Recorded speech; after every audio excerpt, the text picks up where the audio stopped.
All right, well, tell you what, it's been a little while since I had all the production gear out together, and I've made it all the way to Flamingo today. It is beautiful, beautiful summer day, so I'm hoping that there is a flipping bite. I do. You know, on a recent trip here, I had quite an encounter catching a bunch of snook on a lure that's designed for bass fishing, really. But you know, that's always a relative term. You know, we kind of get pigeonholed as fishermen in our mindset that a certain kind of bait catches a certain kind of fish, and therefore you can't do anything else with that bait or catch anything else. As a matter of fact, I've got a host of baits, including topwater, Sexy Shad by Strike King. I've got that bass jig I was showing you. This is my Strike King half-ounce swimming jig. You can see it right there. That's on 50-pound mono ultra premium soft steel. And then of course, the whole outfit here that I love to use for flipping. This is the Serrano 7'3" heavy action rod by Okuma, and it's a dandy. And there's my Citrix reel that I use. That's the big left-hander right there. I love this. You talk about a winch. It really cranks those fish. The water might be up a little bit, and if so, then I'm going to be able to take this jig, and just like a bass fisherman, I'm going to be able to penetrate cover, because the snook, they'll sit in an ambush position just like a largemouth. So no better bait than a weedless jig, and buddy, they will slam it. Now, it takes a little bit of a different presentation than most, you know, people with a spinning rod can do. Now, it's not impossible, but the precision that's allowed by the Serrano Citrix combo by Okuma, it's precise, because you can stop it on a dime, and when you do get that big bite, you've got a powerful tool to get it out of that cover. And as you can see, this line right here is all frayed, but it's still very strong. So there's a certain amount of frayness, so to speak, that I allow on the line, and you can feel it when it's too much. But if you're a person that wants to change it every time you feel a fray, I don't blame you. Here in the Florida Keys, it seems like everything has teeth, so everything's fraying your line. So I've just learned the tolerance level of allowing a certain amount of fray. So I want to get next to this shoreline. I'm going to work that cover. You can see there's a lot of wood in the background on that shoreline. Also too, we have a wind that's blowing into that shoreline, so therefore it might be creating a little bit of biological activity that's keeping a feeding pattern either going or positioning fish to feed at some point. So the neat thing about the jig is that they'll take the snack a lot of times when you just present it to them, even if they weren't in a feeding mode. They might not come out in this open water and hit it, but where they're resting for the afternoon on the couch with that snack bowl right next to them, well, this is going to be that snack bowl. I'm going to put it where they don't have to go too far. And you never know, heck, they might be feeding like crazy out here. Normally, if they are, you'll see a lot of bait jumping around and other things happening. So I've got the point of view camera, got this one rolling. It's good to have everything out.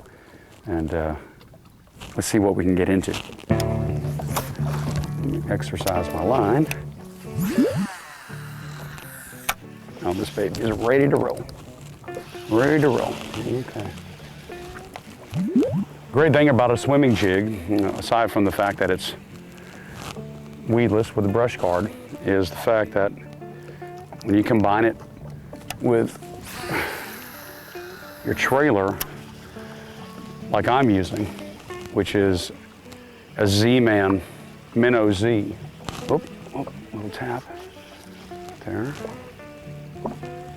You get this great swimming action on a steady retrieve, just like that. I've caught a lot of snook just doing that. A lot of fish, period. The tail action is just great. Got stained water conditions, actually more like muddy water. So I just use this little moment right here to find if there's a offshore feeding pattern off the shore. Didn't want to make it sound like I was in the ocean. We ain't far from the Gulf of Mexico. Great transition right here where we have an outcropping point. It's going back into a recessed area. The water thins up right here, and in the length of a cast, I'll be able to get to several different types of transitions, and I'll be able to do it at distance. Also, one of the great things about throwing a 1/2 ounce on this Serrano Citrix combo, I've got some incredible distance. I can throw well over, depending on conditions, well over 100 feet with this heavier outfit. So what I'm going to do is I'm just going to swim this swim jig just up through these high percentage areas. Yeah, you can see the boat's getting a little bit of a turn right there because of the current. The current's just right too. Starting to fall, so obviously everything's starting to want to position itself. Look at the accuracy right there. I don't know what you're able to see. There's a tap right there. All right. All right. All right. Okay. There he is again. Okay. All right. We're getting a bite right here. All right. They're in there. It didn't take long. We'll see if I can position the boat a tiny bit better. Don't feel like any kind of a big fish, but one more time right there, and easy. And we had 2 strikes, but they were just more like pecks. Keep in mind too, that doesn't necessarily mean it's a snook. It could be a ladyfish, it could be anything. But I have another tool in the box, and I'm gonna share that with you what it is. It's the one thing about Okuma. The tools that they have that you put in your toolbox as a fisherman, second to none. This one right here, this is great. This is a 7-foot medium heavy shadow stalker with the 40S Azores reel. Got my Z-Man Minnow Z right there, and it's got a great action to it. You know, a lot of springiness in the end, but the backbone, you can see it right there on the point of view camera where that the rod is loading up, but the backbone right there to fight a big fish exists. So, but this is something right here that I swim a little different, and you know, that's one thing you can't be afraid of. You can't be afraid to throw this stuff into cover. So this is an exposed hook, and a lot of times folks get really concerned about throwing an exposed hook into cover. Here we go, right there. Yeah, okay. All right, all right, all right. And you can see what we got. Look at that. And what do we have? Just a beautiful, beautiful Florida Keys snook. How about that, folks? How about that on cue?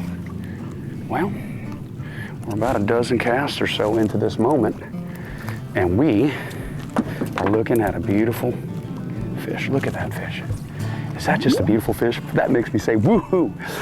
And I mean, just made a cast or 2 with that. That's a beautiful male.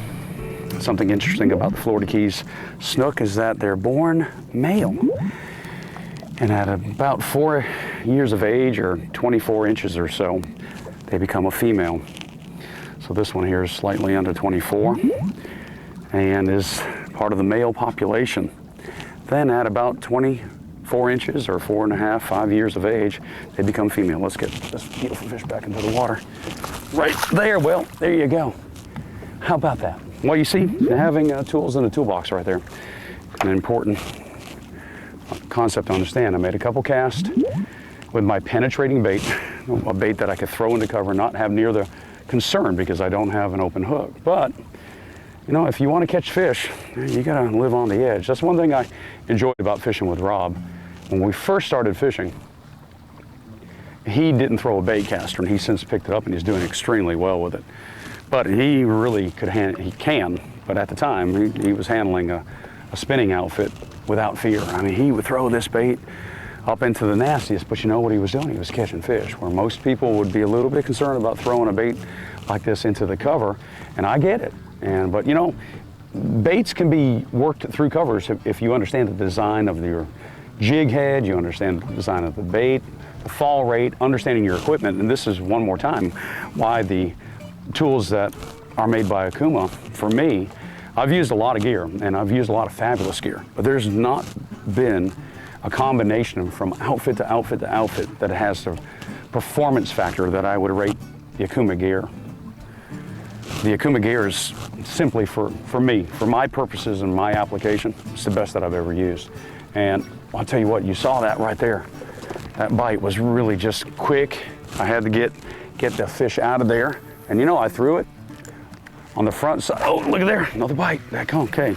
So, you see where I threw that bait right there. Make sure everything's good with that. He folded the bait up right there. All right, guys, let's see if we can catch a couple more. All right, this fish might be just on the front side. Oh. Yeah, here we go. There he is right there. Man, there's another little small snook. Look at that. All right, look at that. Tools in the box. Look at that, another beautiful fish. Let me catch you right there. Don't like to touch it like that too often, but look at that. Beautiful, small, little Florida Keys backcountry snook caught on that Inspire fishing gear made by Okuma. Let's just keep on casting and see what happens here. What's happening is that water's coming around that corner and it's pushing right there on that structure, but it's creating a slight little backflow. I can see the water moving differently right there. I don't know that the camera is picking it up. They might be on the backside. It could very well be, but there might be just that ambush in the very first thing that swims around that corner. And now, I do catch both of those fish, obviously the bigger one, but even the little one, I do catch them on that jig. But, you know, obviously there's different colors involved, there's different weights involved, and there he is right there. All right, gotta get him up. Ooh, yeah, that was great right there. I got him around that corner. Look at there, huh? Look at there. That's another nice one right there. Tell you what, Lord, look at that. Look how he gobbled that right there. You see the way that he ate that right there too, up top. That shows you feeding upwards, waiting for something and ambushing it. Beautiful fish, beautiful fish. Not bad, not bad. We're having some fun, aren't we? All right, that's 3. Let's see what else we got. I noticed the cast had to be a little bit closer. And I was able to get that fish just around that edge. There's protruding structure under the water that you're not seeing. And the great thing about fishing muddy water, which drives people nuts, is because, you know, we can't see them, especially here in the Florida Keys. Everybody loves to see the fish, the target, and cast to it, and see the take and everything. And I'm all about that too when I can do it. But here, ain't gonna be the issue. Gotta be quick now. You gotta be ready for okay, gotta be ready. That's one thing when you make this cast, you've got to be ready. You've got to get your tools ready. You can't sit there and milk it. You're gonna have to get that fish out of there. If not, he's gonna get you. That cast right there, I don't think is the one. I think we're gonna have to get a little tiny bit closer. But by taking our bass jig, penetrating the cover, getting a couple bites, swapping over to a different tool, my goodness gracious, that's how you do it. I love it. Let's see what's on the other side here.